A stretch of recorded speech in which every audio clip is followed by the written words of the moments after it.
அன்றைக்கி ஒரு நாள் தோட்டத்துக்கு போய் மோட்டர் போடலான்னு பார்த்தா பைப்பு தனியாக கலந்து தொங்கிட்டு இருக்குது கிணத்துக்குள்ளேயே.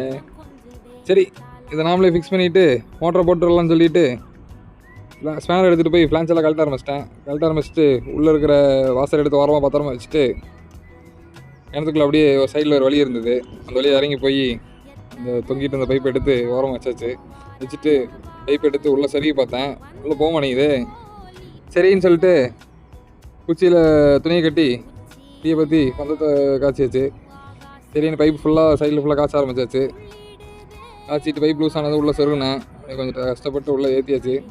சரி திரும்ப கலந்து வந்துடக்கூடாதுன்னு சொல்லிவிட்டு ஒரு கிளாம்ப் பண்ண போட்டு டைட் பண்ணிடலான்னு சொல்லிவிட்டு அப்படியே ஒரு கிளாம்ப் பண்ண போட்டு டைட் பண்ணியாச்சு. ஏன்னா இனிமேல் திரும்ப கம்ப்ளைண்ட் வராது.